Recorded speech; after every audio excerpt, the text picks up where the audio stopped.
नमस्कार, आप सभी का बहुत बहुत स्वागत है। आप देख रहे हैं विपक्ष ऑलवेज बेदम। मैं हूं परवीन। बीते दिन अमेरिका से 104 अवैध भारतीय प्रवासियों की वापसी पर संसद में विपक्ष ने जमकर हंगामा किया। भारतीयों के डिपोटेशन को लेकर विपक्षी सांसदों ने हथकड़ियों के साथ प्रदर्शन किया, जिस पर विदेश मंत्री एस जयशंकर ने राज्यसभा को बताया कि ये प्रक्रिया नई नहीं है और अमेरिकी नियमों के तहत ये लीगल है। वहीं पीएम मोदी ने विपक्ष को जमकर धोया। राज्यसभा में बोलते हुए पीएम मोदी ने खासतौर से कांग्रेस पर निशाना साधते हुए कहा, देश की सबसे पुरानी पार्टी, आजादी के आंदोलन से जुड़ी पार्टी, इतनी दुर्दशा हो गई है, ये दूसरों की लकीर छोटी करने में अपनी शक्ति खत्म कर रहे हैं। अगर वो खुद की लकीर लंबी करती तो उसकी ये दुर्दशा नहीं होती। बिना मांगे सलाह दे रहा हूं कि आप अपनी लकीर लंबी करने में मेहनत कीजिए, तो देश की जनता आपको यहां आने का मौका देगी। पीएम मोदी का यह बयान राहुल गांधी और कांग्रेस पार्टी के लिए था, तो कैसे फिर संसद में शर्मसार हुई सोनिया गांधी?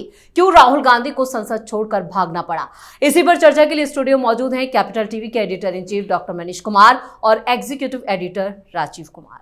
आप दोनों का बहुत बहुत स्वागत है। धन्यवाद। डॉक्टर साहब, आज जिस तरह से विपक्ष ने एक मुद्दा जो डिपोटेशन वाला है उसे मुद्दा बनाने की कोशिश की, लेकिन वो इसमें भी पूरी तरह से विफल रहे। देखिए क्यों मुद्दा बना ये भी समझ लीजिए। आप पूरा का पूरा विपक्ष, आप किसके साथ खड़े हो? ये ह्यूमन ट्रैफिकिंग का मामला है। ये कोई इंडियन सिटीजन वहां पे गया, काम करने के लिए गया, पकड़ के डिपोर्ट नहीं किया जा रहा है। ये पता नहीं कौन कौन से रास्ते से, कोई निकारागुआ होकर के, कोई मैक्सिको होकर के, कोई कोलंबिया होकर के, कोई वेस्ट इंडीज होकर के, पता नहीं कौन कौन से रास्ते से ये लोग चले गए। और ये पूरी दुनिया में इस तरह का रैकेट, ये ह्यूमन ट्रैफिकिंग कहलाता है। महिलाओं को प्रोस्टिट्यूशन में इसी रास्ते से डाला जाता है ना। अब क्या हो रहा है? अभी इंटरनेशनल रिलेशन के अंदर जो नॉर्मल प्रैक्टिस ये था कि भाई कोई बाहर कोई व्यक्ति परेशान है, कहीं कोई ह्यूमैनिटेरियन क्राइसिस हो गया है, कहीं कोई सिविल वॉर हो गया है, कहीं कोई इकोनॉमिक ब्रेकडाउन हो गया है, कोई समाज अस्त व्यस्त हो गया है, तो वहां से जो लोग भाग के आ रहे हैं सबको जगह दे दो। ये नॉर्मल प्रैक्टिस। इसलिए देखिए, रोहिंग्याज हो, चाहे जितने भी मुसलमान देशों में सिविल वॉर होता है, वो चले जाते हैं और वहां जाकर के गंद फैलाते हैं। ये लोग भी गए तो डंकी रास्ते से गए हैं, इलीगल तरीके से। तो अवैध घुसपैठिए को बाहर निकाला जाए, ये न्यू नॉर्मल बनने जा रहा है। अमेरिका ने रास्ता दिखाया। अब ये अमेरिका ने किया, अब यूरोप के अंदर बहुत सारे देश में आज ही मेलोनी ने इटली में कहा कि भाई ये जो बाहर से जो लोग आ रहे हैं वो हमारे कल्चर को खराब कर रहे हैं, बाहर भेजेंगे इन लोगों को। हर देश में यूरोप के अंदर ये पॉलिटिकल पार्टीज क्रिएट हो रही हैं जो इमिग्रेशन के ऊपर बिल्कुल वही स्टैंड ले रही हैं जो ट्रंप का स्टैंड है। हर जगह इस तरह की सरकार आ जाएगी तो ये न्यू नॉर्मल बनेगा कि भाई घुसपैठिए लात मार के बाहर करो, तो हिंदुस्तान को भी लेजिटिमेसी मिलेगी। रोहिंग्या को मारो, बांग्लादेशी को भगाओ, इन लोगों को धर्मशाला बना करके रखा हुआ है देश का, तो इनका वोट बैंक टूटेगा, इनका वोट बैंक टूटेगा। तो ये पहले से ही प्रीएम्प्ट करके चल रहे हैं कि भाई वहां से भेज दिया। अरे भाई क्यों रखेगा वहां? अभी तो 104 आया है, 18,000 आएंगे अभी।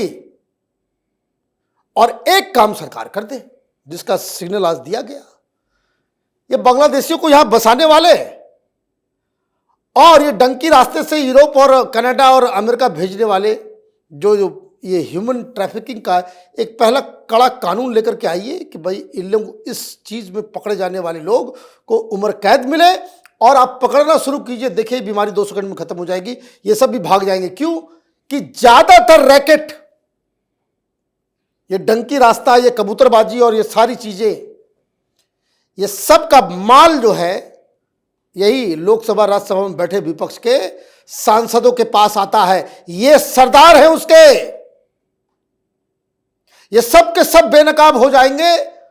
और इसीलिए ये धंधा चौपट हो रहा है, राजनीति चौपट हो रही है, तो हथकड़ी लगा करके आ रहे हैं एक इलीगल काम को समर्थन करने के लिए।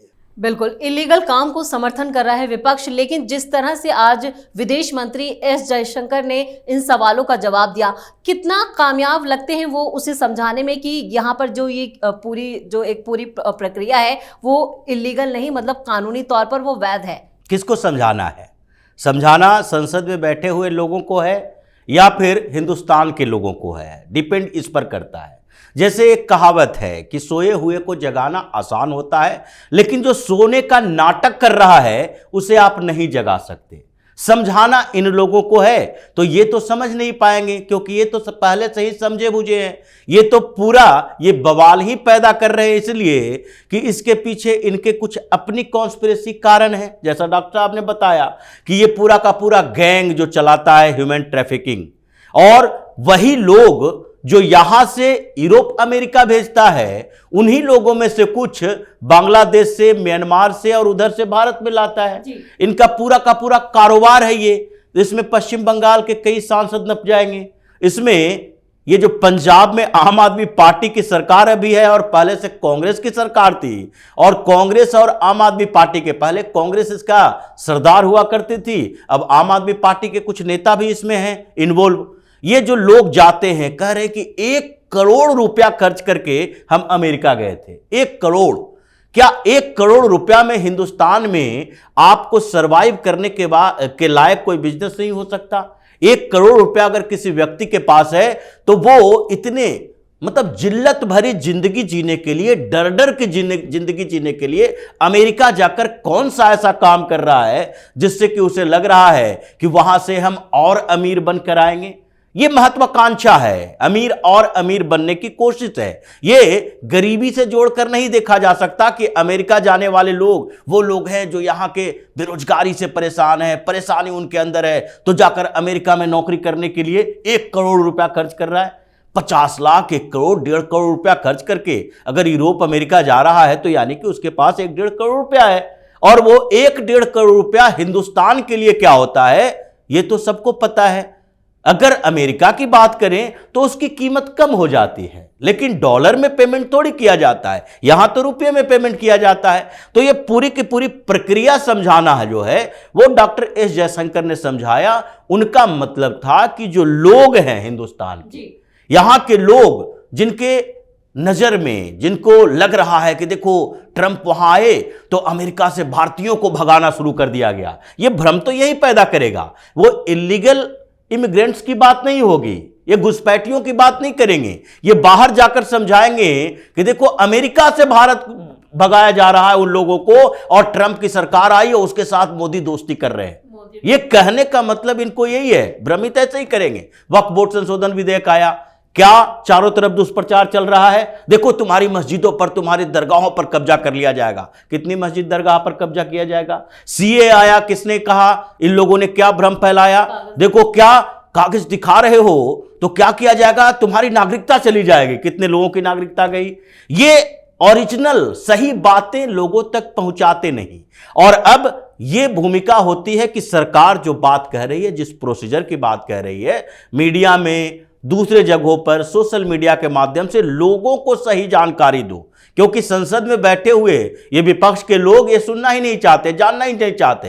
हथकड़ी लगाकर पहुंच गए, जैसे सबको वहां से मार पीट कर हथकड़ी लगाकर भिजाया जा रहा है। अगर ऐसा किया भी गया होगा तो बहुत बड़ी बात नहीं है। आपके देश में, आपके घर में, अगर सामान्य तरीके से समझे, आपके गांव में, आपके घर में ही दूसरे लोग आकर किसी तरीके से घुसपैठ कर लेंगे, एक कमरा कब्जा कर लेगा, तो क्या आप उसकी आरती उतारेंगे, उसे बाहर निकालेंगे? तो ये इलीगल तरीके से जाने वाले लोगों के लिए इलीगल तरीका अपनाना चाहिए। और ट्रंप ने कहा है कि भाई पूरे अमेरिका में 35 करोड़ के आसपास जनसंख्या और 1.1 करोड़ लोग अवैध तरीके से रह रहा है, तो पूरा यूरोप में होगा। हिंदुस्तान का क्या है, 10, 20, 25 हजार लोग अगर आएंगे भी, जैसा डॉक्टर साहब ने कहा 18,000 लोग आएंगे, लेकिन ये जो जाकर बैठा हुआ है पूरे यूरोप में, अमेरिका में जिहादी गैंग, ये जो पूरे दुनिया को हिलाकर रखे हुए है, बम, धमकियां, विस्फोट, इन लोगों को डिपोर्ट करना है और इसकी प्रक्रिया शुरू हो गई है। भारत उसमें अच्छी भूमिका निभाए, अमेरिका के साथ खड़ा रहे और भारत से भी ये जो 5 करोड़ से ज्यादा अवैध रूप से रह रहे बांग्लादेशी रोहिंग्या है, इसको भी डिपोर्ट करेगा। उसमें ट्रंप सहायता करेंगे कि देखो भाई, बांग्लादेश को अब लेना पड़ेगा अपने पास। ये 61 लोग बैठे हुए हैं, असम सरकार को पता ही नहीं चल रहा कैसे ले जाए। सुप्रीम कोर्ट में आ रहा है कि डिटेंशन कैंप से इसको भगाओ, सुप्रीम कोर्ट में बैठे बैठे कुछ कर नहीं सकते। तो उन लोगों ने कहा उसको बांग्लादेश वापस करो। कैसे वापस किया जाए, ये प्रक्रिया ही अभी शुरू नहीं हो पाई है। तो ये प्रक्रिया शुरू हो चुकी है। अब पूरी दुनिया में परेशानी हिंदुस्तान के सो कॉल्ड सेकुलर विपक्ष को होगी, जो मुस्लिम राजनीति करते हैं, और अरब और अफ्रीका के उन देशों को होगी जो अपने यहां झगड़ा करवाकर ये पूरी दुनिया के डेमोग्राफिक चेंज करने के लिए अपने यहां के मुसलमानों को यूरोप और अमेरिका में बसा रहा है। बिल्कुल, मोदी और ट्रंप के रिश्तों पर तो सवाल विपक्ष उठा ही रहा था, लेकिन आज पीएम मोदी ने जिस तरह से राज्यसभा में अपना बयान दिया तो उन्होंने एक तीर से कई निशाने साधे और सीधा निशाना कांग्रेस पर था। देखिए, कांग्रेस पार्टी ऐसी हो गई है कि जो जिल्लत पसंद पार्टी हो गई है। आओ मेरी बेइज्जती करो, यही काम रह गया है जी। आपने ढंग से सरकार को घेरा नहीं, आपने ड्रामा और थिएट्रिक्स करने की कोशिश की कि राष्ट्रपति जी का भाषण बोरिंग था, पुअर लेडी। तो लंबा लंबा भाषण लोकसभा में और उससे ज्यादा लंबा भाषण राज्यसभा में, है ना। तो गांधी परिवार, कांग्रेस पार्टी, राहुल गांधी का जो नया शौक जाति राजनीति करने का, उसका भी जवाब दिया प्रधानमंत्री मोदी ने। यह भी बताया कि दलितों और बाबा भीमराव अंबेडकर के सपनों को कैसे मोदी सरकार साकार कर रही है। बाकायदा डाटा के साथ बताया कि कैसे मुद्रा लोन का मसला हो, चाहे खिलौना बनाने की जो इंडस्ट्री जो हम अब एक्सपोर्ट कर रहे हैं, फिर किस तरीके से मछुआरों के लिए 40,000 करोड़ रुपए ये सरकार जो है इस बार रखी है, उसको कृषि के क्षेत्र में मिला दिया गया, सारे बेनिफिट्स दिए जाएंगे। तो एक लिप सर्विस कर रही है कि दलित दलित दलित दलित, और एक सरकार है जो उनके उत्थान के लिए काम कर रही है। तो ये तो डिफरेंस तो बता ही दिया। लेकिन मसला तो घूम फिर करके डेमोक्रेसी में चुनाव पे ही आता है जी।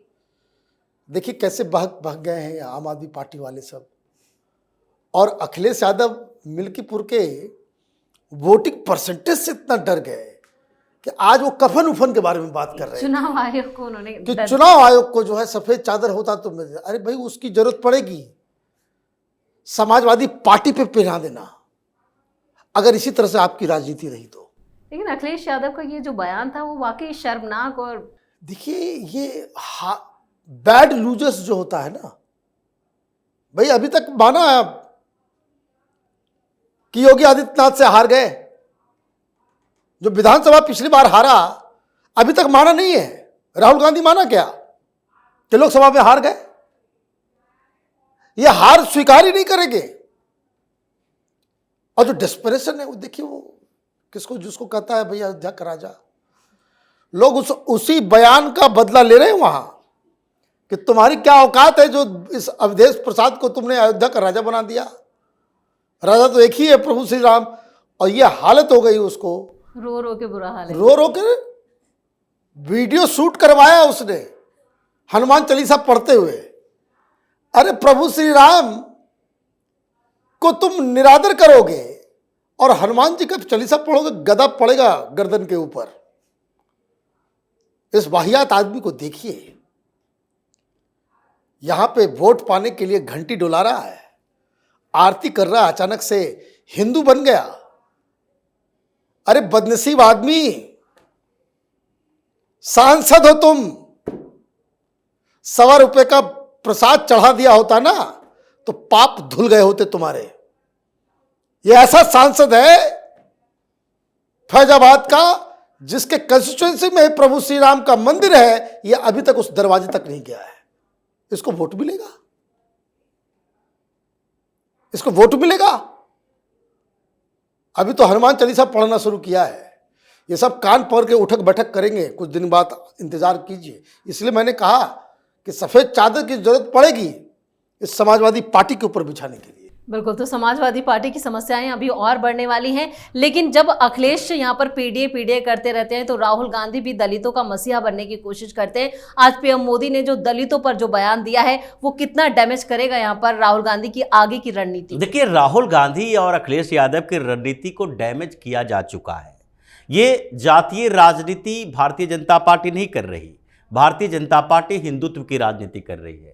और मिल्कीपुर में ये जो वोटिंग से डर गए अखिलेश, ये सिर्फ मिल्कीपुर विधानसभा क्षेत्र के लिए नहीं है, क्योंकि उनको पता है कि इस उपचुनाव से न सरकार बनेगी न सरकार बिगड़ेगी। उनको पता है कि 2027 में क्या होगा। अगर यही पेश रह गया उत्तर प्रदेश में तो सही मायने में समाजवादी पार्टी के ऊपर सफेद चादर डालनी पड़ेगी और आगे इनका भविष्य अंधकार में हो जाएगा। जो कूद फांद मचा रहे हैं इस लोकसभा चुनाव में कुछ सीटें लाकर कि 37 सीटें ले आए, ये जो 37 सीटें हैं ये 7-3 हो जाएगी। अभी पिछली बार ही उपचुनाव में जो लोकसभा का उपचुनाव हुआ, रामपुर से हार गया, आजमपुर गढ़ से हार गया, लेकिन फिर भी एक ऐसी स्थिति आ जाती है कि कभी कभी तुक्के में किसी को भी कुछ ज्यादा चीजें मिल जाती है। और अब जब योगी का प्रकोप इनको देखने को मिल रहा है तो लग रहा है कि 2022 के बाद 27 के बाद 29 किसी भी चुनाव में अब हमारी स्थिति कमजोरी होगी, मजबूत नहीं हो सकती है। बौखलाहट इसको इस बात की है। और ये दलित की राजनीति अब खत्म होने वाली है। कांग्रेस दलित की राजनीति करेगी। राहुल गांधी गए थे पटना और गए काहे के लिए? जगलाल चौधरी के लिए भाई कंपेन करने के लिए कि नहीं, बड़े दलित आइडियोलॉग थे, स्वतंत्रता सेनानी थे, तो उनके लिए सम्मान कार्यक्रम रखा गया था। लेकिन किया क्या? वहां गए सम्मान कार्यक्रम के लिए, बात उठ गई कि भाई सबसे ज्यादा तो जगलाल चौधरी के बारे में भारतीय जनता पार्टी की सरकार ने सोचा। आपने क्या किया? आपकी सरकार 1975 में उनकी मौत हो गई, उसके बाद से आपकी सरकार एक स्टाम्प तक जारी नहीं कर पाई। वाजपेयी जी की सरकार आई, 2000 में एक स्टाम्प जारी हुआ। फिर उसके बाद राहुल गांधी मंच पर गए, बात कर रहे हैं और ये बात करते हुए 3 बार लगातार जगत लाल चौधरी बोल रहे हैं। ये कांग्रेस के नेताओं की चापलूसी देखिए कि बिहार के सारे नेता बैठे थे वहां, उन लोगों को पता है कि ये गलत बोल रहे हैं, लेकिन कोई टोकने की हिम्मत नहीं करेगा। जब वहां बैठे कार्यकर्ताओं में से, लोगों में से आवाज उठी कि गलत बोल रहे हैं, नाम जगलाल चौधरी है, तो उसके बाद राहुल गांधी ने माफी मांगी, सॉरी करके उसके बाद सही नाम का उच्चारण किया। ये वैसे लोग हैं, दलितों के लिए क्या करेंगे? अपने इर्द गिर्द राहुल गांधी को एयरपोर्ट पर रिसीव करने के लिए जा रहा है अखिलेश प्रसाद सिंह। ये कौन है? दलित नेता है, जो बिहार का अध्यक्ष है कांग्रेस का, वो दलित है। ये भूमिहार नेता को बना दिया है कांग्रेस का अध्यक्ष कि उधर से भी वोट लो, इधर दलित को कहीं ये SC ST मोर्चा का अध्यक्ष बना देगा, कहेगा कि हम बहुत बड़ा पद दे दिए हैं। तो ये स्थिति राहुल गांधी की है। इसलिए पीएम मोदी ने जो बातें कही, कांग्रेस के उस कल्चर के बारे में कहा कि जिस कल्चर ने हिंदुस्तान को बर्बाद किया है, और जवाहरलाल नेहरू से लेकर राजीव गांधी, इंदिरा गांधी, और अब ये राहुल गांधी भी देश को बर्बाद करने के लिए उभर रहा है, जिसको अगर सही समय पर लोगों ने नहीं पहचाना तो फिर ये मोदी के शासनकाल के बाद जब भी कांग्रेस के शासनकाल आएगी, अगर आ गई तो ये फिर से ये बीच के दौर को खत्म कर देगा और फिर से 70 के दशक में देश को ले जाएगा। इस तमाम जानकारी के लिए और सटीक विश्लेषण के लिए आप दोनों का बहुत बहुत धन्यवाद। धन्यवाद। संसद में विपक्ष का हंगामा एक बार फिर उसी पर भारी पड़ गया और राहुल गांधी को एक बार फिर पीएम मोदी के सामने शर्मिंदा होना पड़ा। वहीं अखिलेश यादव को चुनाव आयोग पर सवाल उठाना उनके लिए भी बड़ी मुश्किलें खड़ी कर गया। यानी विपक्ष फिर से चौतरफा घिरा हुआ और कमजोर नजर आया। यानी विपक्ष ऑलवेज बेदम है। इस खास शो में इतना ही। वीडियो कैसा लगा कमेंट करके अपनी राय जरूर दें। वीडियो को लाइक करें, शेयर करें और कैपिटल टीवी को सब्सक्राइब जरूर करें। धन्यवाद।